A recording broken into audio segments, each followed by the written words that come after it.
JNU में बजा योगी का डंका, गूंज उठा योगी योगी। जहां लगते थे आजादी के नारे, वही हुई योगी की चर्चा। 2017 के बाद के यूपी को आप देखिए, आप स्वयं महसूस करेंगे। आप यूपी जाइए, आज आदमी वहां जाने के बाद एक अपने आप को सेफ महसूस कर रहा है। बच्चियां 24/7 घूम सकती हैं। यही सपा गवर्नमेंट हुआ करती थी तो क्या था कि अपहरण मुकदमे, रेप केसेस, इतना यूपी इन चीज़ों में नंबर 1 हुआ करता था। नमस्कार, आप देख रहे हैं हेडलाइंस इंडिया। मेरा नाम है विनोद शर्मा। योगी एट ट्रिलियन। आज जवाहर नेहरू यूनिवर्सिटी यानी जेएनयू में उत्तर प्रदेश के मुख्यमंत्री योगी आदित्यनाथ की चर्चा हुई।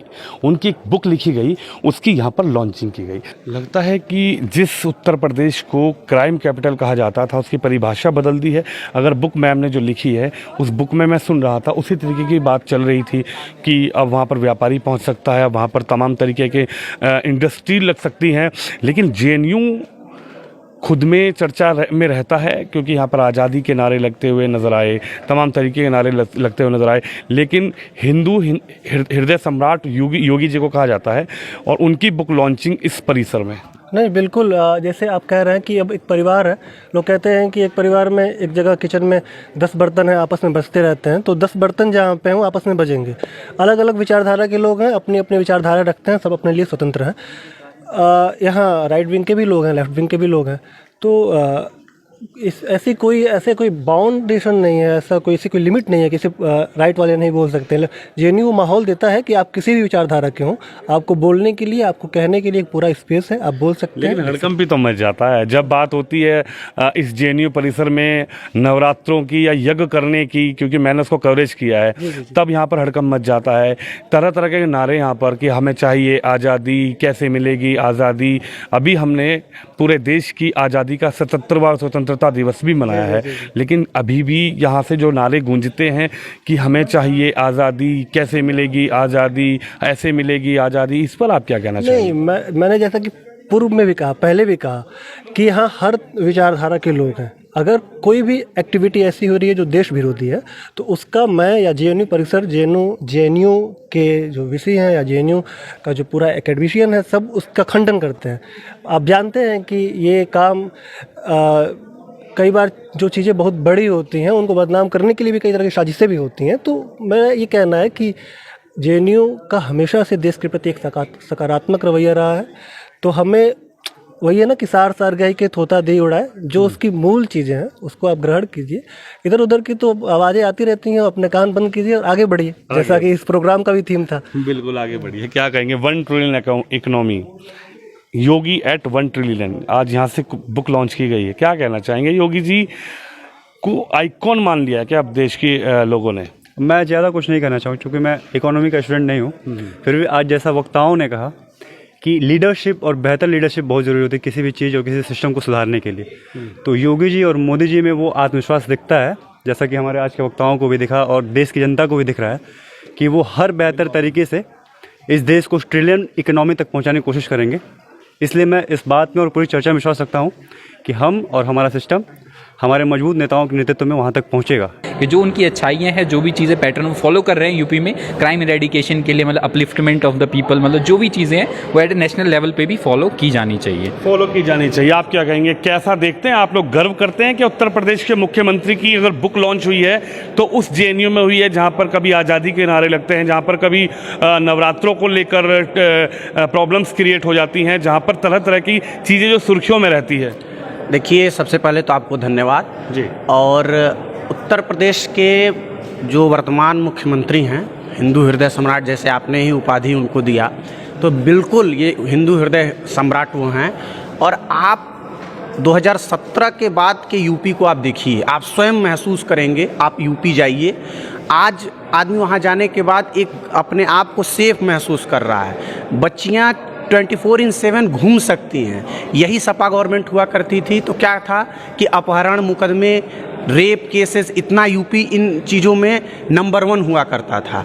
और यहाँ तक कि वहाँ के पूर्व मुख्यमंत्री मुलायम सिंह यादव स्वर्गीय हो चुके हैं, नहीं कहना चाहिए, लेकिन उनका एक बयान आता था कि लड़कों से ऐसी गलतियां हो जाती हैं। तो ऐसे नेता भी यूपी में रहे हैं, लेकिन आज ये गर्व का विषय है, अभिमान का विषय है, स्वाभिमान का विषय है कि उत्तर प्रदेश में हिंदू हृदय सम्राट भगवाधारी एक व्यक्ति उस गद्दी पर बैठा हुआ है, जिसको आज एक सुशासन की सरकार वहाँ पर स्थापित है पूरे अच्छे तरीके से। ये क्या है कि जेएनयू एक संवाद की परंपरा का एक गढ़ माना जाता है। आप भी मानते हैं कि जेएनयू में संवाद की परंपरा है, और संवाद होना एक एकेडमिक जगत के लिए बहुत अच्छी बात है। और बिल्कुल अगर किसी प्रदेश की अर्थव्यवस्था के ऊपर एक बुक लिखी जाती है तो उसका एक प्रतिष्ठित विश्वविद्यालय में उस पर संवाद होनी चाहिए। ये बिल्कुल एकदम अच्छा काम हुआ है, इसमें कोई संदेह नहीं है, और इसको एकदम सार्थक रूप में आप स्वीकार करिए। यहाँ पहले क्या होता था कि पहले तो राइट विंग के प्रति कोई अगर बुक लिख दी जाती थी तो यहाँ विवाद का जड़ हुआ करता था इसी कैंपस में। लेकिन आज ये स्वाभिमान के साथ कहा जा सकता है कि यहाँ पर राइट विंग के लोग भी अपने मतलब एक अस्तित्व, एक व्यक्तित्व के साथ लोग यहाँ खड़े हैं, राइट विंग के साथ भी लोग खड़े हैं। तो इसमें कोई संदेह नहीं है, बहुत अच्छा काम हो रहा है इसमें। मतलब इसमें क्या है कि लेफ्ट के भी लोगों को, देखिए मैं किसी विचारधारा से नहीं बिलोंग करता हूँ, लेकिन मेरा व्यक्तिगत ये मानना है कि जब एकेडमिक की बात हो तो राष्ट्र की हमारा सबसे पहला उद्देश्य किसी के, चाहे वो लेफ्टिस्ट हो चाहे राइटिस्ट हो, उसका सबसे पहला उद्देश्य क्या है? राष्ट्र सुरक्षित होना चाहिए। हाँ, यूपी में तो काफ़ी पहले से बदला है, पहले इतना नहीं था, प्रोग्रेस तो हुई है पहले से काफ़ी। और यहाँ पे जेएनयू में मैं नहीं हूँ तो उतना ज़्यादा पता नहीं है मुझे, बट यूपी से मैं हूँ तो मुझे पता है कि वहाँ पे काफ़ी चेंजेस हुए हैं पिछले कई सालों में, स्पेशली क्राइम एरिया में तो काफ़ी हुए हैं। यानी आप मानती हैं कि यूपी में जो बदलाव हुआ है उसकी वजह से व्यापारी है वो जा सकता है उत्तर प्रदेश में, 1 ट्रिलियन जो इकोनॉमी की बात हो रही है वो सक्सेसफुल हो सकती है? हाँ, हो सकती है, हाँ बिल्कुल। I think that's all I can say. Sir आप क्या कहेंगे? मैम, आज जेएनयू जहाँ पर लगातार कई तरीके की सुर्खियों में जेएनयू रहता है, लेकिन उत्तर प्रदेश के मुख्यमंत्री योगी की बुक की लॉन्चिंग जेएनयू में होना, इसको आप कैसे देखती हैं? मैं इस तरीके से देखती हूँ कि जेएनयू सिर्फ एक विचारधारा का ही यूनिवर्सिटी नहीं है, जहाँ एक तरफ वामपंथी भी है, उसी तरफ centre right left, centre to left और सेंटर टू राइट, कई तरह की विचारधाराओं पे यहाँ पर बातचीत होती है और आगे भी बातचीत होते रहेगी। यही एक यूनिवर्सिटी का एक कॉन्सेप्ट है जो जिसकी वजह से यूनिवर्सिटी ये बनी थी। और जहाँ तक बात है किताब की, तो बहुत ही मुझे ऐसा लगता है बहुत ही पॉलिसी ड्रिवन किताबें हैं, जिसे हर एक रिसर्चर को और रिसर्च स्कॉलर को ज़रूर पढ़नी चाहिए। क्या मानती हैं, जिस यूनिवर्सिटी में आज़ादी के नारे लगते हैं, जिस यूनिवर्सिटी में नवरात्रि होते हैं तब तरह तरह की चीज़ें निकल कर आती हैं, जिस यूनिवर्सिटी में सुर्खियां इस तरीके से होती हैं कि अगर कोई भी खबर हो तो हम मीडिया वाले भी उसको देखते हैं, वो एकदम हवा की तरफ फैल जाती है, उस यूनिवर्सिटी में उत्तर प्रदेश के मुख्यमंत्री योगी की लॉन्चिंग, उस यूनिवर्सिटी में योगी आदित्यनाथ की चर्चा, आप इसको कैसे देखते हैं? क्योंकि लेफ्टिस्ट भी यहाँ पर है और राइट विंग भी आपने बोला कि यहाँ पर है, अब आप कैसे देखती हैं इसको? मुझे ऐसा लगता है कि कोई भी किताब हमारे समाज से या हमारे राजनीति से अलग हो करके नहीं लिखी जाती है, और जब भी कोई ऐसी किताब लिखी जा रही है जिसमें खास करके किसी राज्य या किसी राज्य विशेष के चीफ मिनिस्टर की बात की जा रही है, तो उसमें हमें विचारधारा को अलग करके उस राज्य में कितना विकास हुआ है उस पर ज़्यादा फोकस करना चाहिए। क्या मानती हैं? कहाँ के रहने वाली हैं? मैं मूलतः गया जिला से हूँ, बिहार से। बिहार से हैं, यानी उत्तर प्रदेश के बगल में ही जिला? जी, लेकिन मैंने उत्तर प्रदेश से अपनी 11वीं 12वीं की शिक्षा करी है। जी बिल्कुल, काफ़ी बड़ी बात है कि स्टेट के सीएम की बात अगर किसी एक नेशनल यूनिवर्सिटी में हो रही है, डिस्पाइट ऑफ वो नेशनल यूनिवर्सिटी उस स्टेट में नहीं है। और जेएनयू मतलब आपको पता होगा कि भारत का इट्स वन ऑफ द, मतलब सोशल साइंस के लिए लाइक द आईआईटीज़, मैथमेटिक्स के लिए वैसी सोशल साइंस जो है जेएनयू के लिए एक टेम्पल माना जाता है। ठीक है, तो इस यूनिवर्सिटी में योगी जी की बात होना itself an achievement. That is the reason book has been named as a Yogi at the rate trillion drive, not just million billion, it's a trillion drive. तो उनकी कई सारी अचीवमेंट्स रही हैं जिनकी वजह से आज ये बुक पब्लिश हो पाई है, और कई लोगों का सपोर्ट भी रहा है जिनकी वजह से इतना वो आगे बढ़ पाए, या जो राइटर्स हैं उनको लगा कि इस मुद्दे पे लिखा जाए, इतना बड़ा टॉपिक है ये इशू किसी पर्टिकुलर पर्सनैलिटी के बाद। मतलब यूजुअली हम बायोग्राफी ऑटोबायोग्राफी लिखते हैं वो बाद में लिखते हैं, मतलब आफ्टर द टेन्योर जब ओवर हो जाता है, बट अभी ऑन टेन्योर में रहते हुए अगर उनके ऊपर कोई बुक लिखी जा रही है, it's literally a big achievement. On tenure, sir ने कहा ऑन टेन्योर में, यानी कि अभी दूसरी बार सीएम बने हैं, लेकिन आप मानते हैं कि क्या उत्तर प्रदेश की सूरत और सीरत बदल चुकी है? आप मानते हैं कि उत्तर प्रदेश जिस यूपी को क्राइम कैपिटल कहा जाता था, आज जेएनयू परिसर के अंदर, जो जेएनयू खुद में चर्चाओं में रहता है, चाहे आज़ादी के नारों की वजह से चर्चाओं में हो या फिर किसी भी वजह से चर्चाओं में हो, आप मानते हैं कि जेएनयू में चर्चा होना उत्तर प्रदेश के मुख्यमंत्री की खुद में एक अचीवमेंट है योगी जी का? नहीं कह सकते हैं, बिल्कुल है अचीवमेंट, लेकिन अगर आप कहेंगे जेएनयू इतना बड़ा गढ़ है कि जैसे आप बोल रहे हैं इतना मतलब क्राइम है यहाँ, मैंने क्राइम कैपिटल तो बोला ही नहीं। नहीं जेएनयू, मैंने यूपी को क्राइम कैपिटल बोला। कहा जाता था उत्तर प्रदेश क्राइम कैपिटल के नाम से फेमस था, लेकिन आप मानते हैं कि क्राइम कैपिटल की परिभाषा बदल दी उत्तर प्रदेश में? हाँ, लॉ एंड ऑर्डर के मामले में यूपी थोड़ा भी मतलब है। पहले जो चीज़ें थी, जैसे सपा गवर्नमेंट में थोड़ी चीज़ें दिक्कत में थी लॉ एंड ऑर्डर के मामले में, लेकिन अभी सब चीज़ धीरे धीरे है। अब जेएनयू के मामले में ये है कि बुक का यहाँ विमोचन हुआ है, तो मतलब यूनिवर्सिटी के मामले सबसे बेस्ट यूनिवर्सिटी है, हो सकता है इसको लेके यहाँ विमोचन किया गया है जी। ठीक है, तो बाकी बुक पढ़ी नहीं है, बुक में क्या है उसके बाद। बुक अब रिलीज हुई है? नहीं अभी पढ़ी नहीं है, पढ़ेंगे जाके, उसके बाद देखेंगे क्या लिखा है क्या नहीं जी। आप क्या कहेंगे सर? आप भी यहाँ के स्टूडेंट हैं और बड़ी चर्चाओं में रहती है यूनिवर्सिटी, लेकिन मैम एक मिनट मैं आपको छोड़ देता हूँ। आप क्या कहेंगे? आप भी अंदर बैठे हुए थे जब बुक लॉन्च हो रही थी, आप क्या कहेंगी यूनिवर्सिटी जेएनयू में योगी आदित्यनाथ की चर्चा?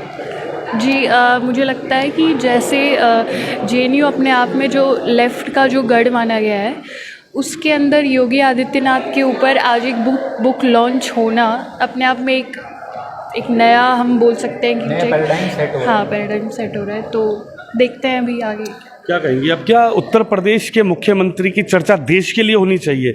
लगता है कि ज़रूरत है यूपी में जैसे करके दिखाया, देश में भी योगी का जो चाहे बुलडोज़र कह लीजिए, बुलडोज़र परिभाषा बदल दी उन्होंने क्राइम को लेकर, क्या कहेंगे? मुझे लगता है जो भी ये सारी चीज़ें हैं जिनसे हम सीख सकते हैं क्राइम से रिलेटेड, तो वो अच्छी बातें सभी को अपनानी चाहिए, ताकि हमसे जो भी उन्होंने वहाँ पे जो भी योजनाएं ली है जिनसे जो क्राइम कम हो रहा है या फिर दूसरी जो चीज़ें हैं उन्हें अपनाने में कोई मतलब बुराई नहीं है, हम उसे फॉलो कर सकते हैं। लेकिन यहीं से आवाज़ उठती है जब बुलडोज़र चलती है तो कुछ नहीं, कुछ लोग आवाज़ें उठती हैं तो मतलब अगर सपोर्ट है तो अपोजिशन भी होगा, ठीक है, तो वो दोनों चीज़ें हैं। बट वही जरूरी था क्योंकि जेएनयू में इससे पहले बैलेंस नहीं हो पा रहा था, तो एक मतलब लेफ्टिस्ट एक पैराडाइम जो है पूरा डोमिनेट करता हुआ चला आ रहा था। अब जो है वो राइट भी उस हिसाब से उठ रहा है, ठीक है, और वो आवाज़ें उठा रहे हैं, मतलब उससे पहले इतना स्ट्रॉन्ग नहीं था, बट अब जेएनयू भी बैलेंस्ड मोड में चल रहा है।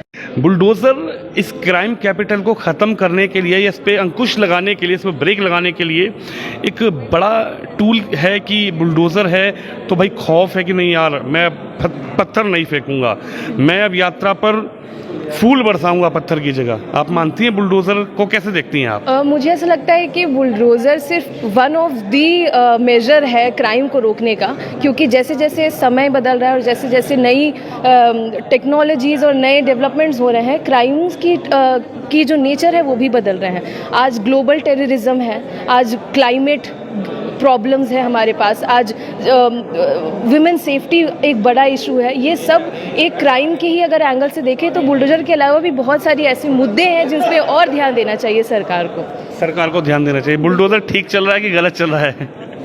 देखिए ये तो एक ऐसा सवाल है जिसका कोई सही हाँ या ना में तो कोई आंसर ही नहीं है। मुझे ऐसा लगता है कि कुछ नीतियाँ बहुत सही है, लेकिन कुछ नीतियों में थोड़ा सा परिवर्तन लाने का ज़रूरत है। 1 ट्रिलियन, योगी एट 1 ट्रिलियन, आखिरी सवाल आपसे, योगी एट 1 ट्रिलियन, आप मानती हैं कि उत्तर प्रदेश से ही इकोनॉमी बहुत ज़्यादा मजबूत होगी देश की?